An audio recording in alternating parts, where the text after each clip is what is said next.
Գիտեք, նշեցիք հենց Հայաստանի իշխանության մասին, հենց այս հարցի որոշման մեջ ամենամեծ խնդիրը Հայաստանի իշխանությունն է, որովհետև Հայաստանի իշխանությունը այսօրվա իրավիճակում մենք բոլորս ականատես ենք, որ թշնամու հետ համագործակցելով բոլոր հետագա քայլերը միասնական որոշումներով միասնական ձևակերպում են քայլում։ Այն ինչ խոսում Ադրբեջանի ներկայացուցիչը, նույն ձևակերպում էլ ներկայացնում է Հայաստանի իշխանությունը։ Մենք ունենք խնդիր գերիների հետ կապված, ոչ թե դրա լուծումը չկա, այլ ունենք խնդիր լուծողների մեջ, որոնք իրենց դերակատարությունը, որոնք իրենց պատասխանատվությունը չեն իրականացնում ու փորձում են շեղել հանրությանը կամ այդ մեղքը բրդել հենց դեղ գտնվող գերիների բանով։ Բայց էլ ասեմ, եղբայրս գերության մեջ է մի հատ հասարակ գյուղացի, ինքը ինչ մեղք ունի։ Իրան խի չեք ազատում կամ գոնե այդ նմանատիպ մարդկանց բաների ազատության հետ ընդհանուր գերիների հետ կապված այդ չի քննարկում ոչ մի հարթակում, ոնց որ Արցախի հիմնախնդիրը, ոնց որ Արցախի ժողովրդի իրավունքը, դա սաղ իրար հետ միասին մի հարց է, մի գործողության process-ի ընթացքում է դա տեղի ունեցել, դրա համար դրանց կողմից ամեն մի հարցի բարձրաձայնումը լուծումը կլինի հենց իրենց հակասելը, որովհետև այսօրվա իրավիճակում մենք տեսնում ենք, որ ներկա իշխանության պահվածքը լիովին ոչ հայանպաստ, ոչ հայ ժողովրդի շահերն է պահպանում, այլ մենակ մտածում են իրենց աթոռը, իրենց իշխանությունը պահելու։ Բայց ես գիտեմ, թե գերիների հարցով մենք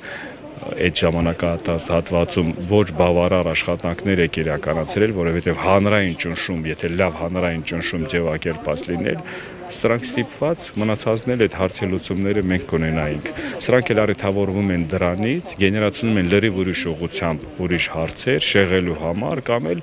այդ հարցի լուծումը այսօրվա պարագայում հաշվի առնելով, որ դա լուծում չունի։ Բա որ լուծում չունի, ինչ խաղաղության մասին եք խոսում։ Թշնամու հետ դու խաղաղություն ես ուզում ձեռք բերես, քո հայրենակիցը գտնվելով թշնամու ձեռքին։ Դա նորմալ տրամաբանություն է ու դա արդարացնելու բան չկա ստեղ։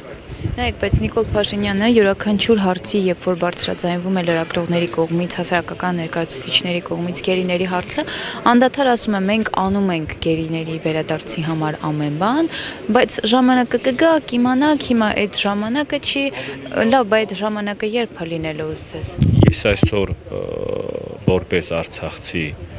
այդ հարցի պատասխանը կտամ, որ նույն խոստումները արել է արցախցիների նկատմամբ, որ ժամանակը կգա, ոչինչ բան չի սպառնում, Արցախի ժողովուրդը իրենց ինքնորոշված իրենց անկախությունը կպահպանեն, Արցախի հայկական լինելը կմնա, բայց ես ձեր առաջ այսօր կանգնած եմ այդ նույն բառերի, այդ նույն խոստումների զոհը։ Դա սաղ սուտ է։ Այդ մարդը ներկա իշխանության գալով լրիվ ուրիշ բաներ է խոսացել, կառավարման ընթացքում էլ լրիվ ուրիշ հանցանքործության կամ էլ բանի կործանման մեկ ականատես եղանք։ Դրա համար որ չանդրադառնանք այդպես մանրամասնելով այդ իմաստը, ես ձեր դեմ առաջ կայնած եմ։ Այդ մարդու տված խոստումների ես զոհն եմ։ Այդ մարդու տված բոլոր այդ սպասեիք այս մեկ էմոյին, այդ աղետի զոհն եմ դարել։ Մենք հույսը հավատ ունենք հետ վերադարձի, բայց մենք հույսը հավատ չենք կապում ներկա իշխանության բառերին կամ էլ իրենց խոստումներին։ Այդ սուտ բանը արդեն ավարտել է։ Պարոն Իսրայելյան, իսկ այստեղ ՄԱԿ-ից քիչ անց նամակ կփոխանցեք ՄԱԿ-ի գրասենյակի ներկայացուցչին, որևէ հույս ունեք, լիահույս եք, որ օրինակ այդ որոշումները կչեղարկվեն կամ հետ կկանչվեն։ Նայեք, ստե կարևորությունը ամեն մի ակցիայի կարևորությունը նրա մեջ է ոչ թե հույս ունենք, որ կարձագանքենք, այլ մարդկանց ցույց տակ, թե հանրային միջավայրում, թե միջազգային միջավայրում, որ մենք դրա հետ համաձայն չենք, որ ներկա իշխանության կամ ժողովրդի տեսլակետը տարբերվում է իրանից, որովհետև բոլորը, եթե տեսնում եք միջազգային ղեկավարներին, միշտ արձագանքում էին, որ հանրային ձայն պիտի լինի, ժողովուրդը պիտի բարձրաձայնեն, մենք այդ դերակատարությունն ենք տանում, մենք այդ պայքարն ենք տանում, որ վաղվա օրում մենք ունենանք ասելիք ու մենք մեր, որ ասում եմ, ժողովուրդն էլ իր տեղն էլ, մենք հետագա որոշումները կայացնելուց մենք գիտակցաբար հասկանանք ինչ ուղղության վրա է գնում ու ինչ որոշում է կայացնում, որ վաղվա ապագան չկրկնապատկվի գործանումով, այլ մենք վերջապես կաղնեցնենք այս գործանարար գործողությունները։ Շնորհակալություն, Պաշտոն։